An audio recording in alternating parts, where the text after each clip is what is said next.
So let's have an example on the fixed bias circuit and solve the required from the problem, and that is to determine the base current, the collector current, the voltage across the collector emitter, the voltage from the collector to the ground, and then VB, VE. Okay, so if you're going to look at the given circuit, okay, so this is still a complete circuit. This is not yet the DC circuit.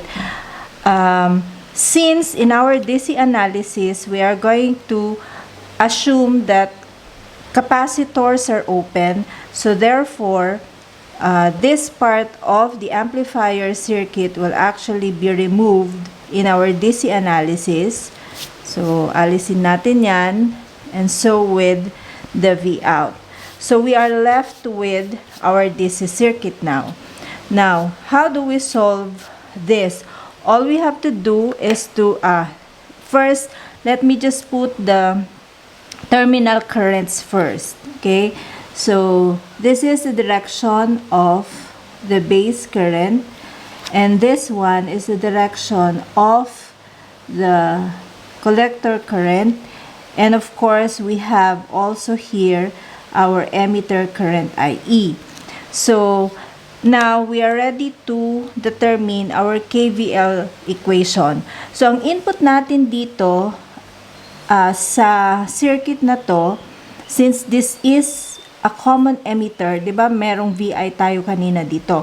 So, VI is actually connected at the base and V out is to be measured at the collector. So, ang input natin is the base to emitter at ang output natin is collector to emitter. So, this is a common emitter configuration. Now, let us try to determine our KVL equation at the input loop.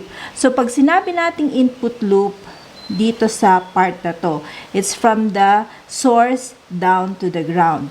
So, KVL equation will start from the VCC, which is 16 minus, so ang polarity ng voltage across the 470K would be positive dito and then negative doon.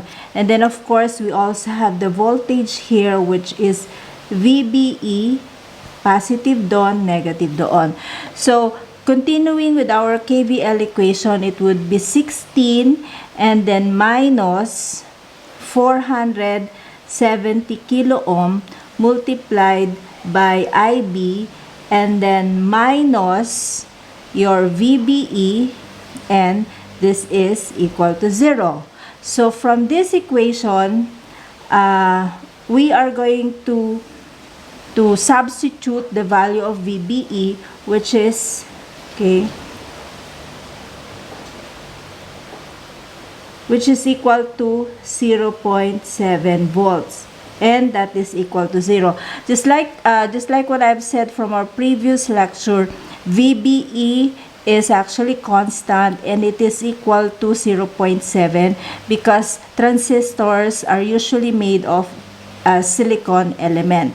Okay, so from here we can already solve for the base current, and that is equal to IB equal to 16 minus 0.7 divided by 470 kilo ohm, and this will give us an IB equal to 32.55 microampere.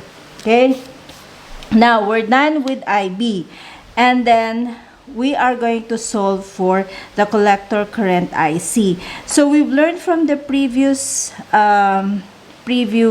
lectures that beta is equal to the ratio of the collector current and the base current. Therefore, from here, we will be able to solve for the IC equal to beta multiplied by the base current. So, substituting what we have calculated a while ago and substituting the value of beta, then we have IC is equal to 90 multiplied by 32.55 microamp, then it will actually give us a collector current equal to 2.93 milliampere. Okay, so next, we are going to find the value of the VCE.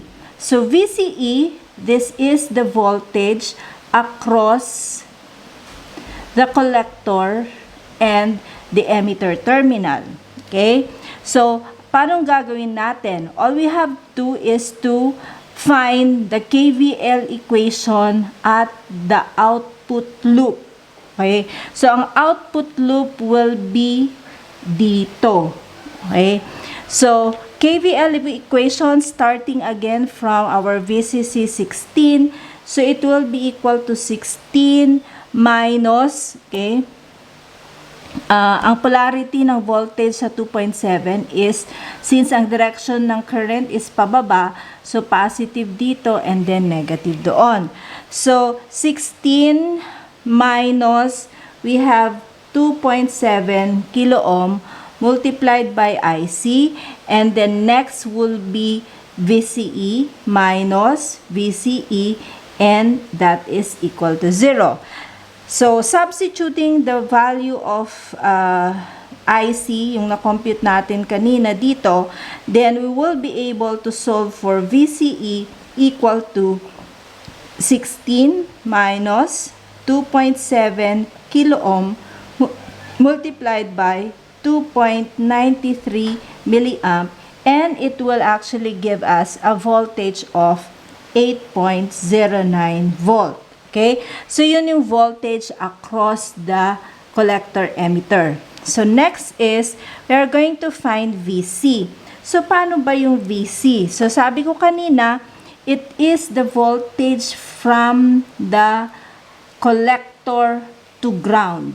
Okay? So, if you are going to look at the circuit, okay, since we do not have a voltage drop here, since walang resistor dito sa emitter terminal, then we can actually say that VC is equal to our VCE. So, VC is equal to VCE for fixed bias circuit, and that is equivalent to 8.09 volt. Okay? So, next, what is VB? Again, pag VB, sabihin natin, this is the voltage from the base terminal to ground. Okay? Pag sinabi nating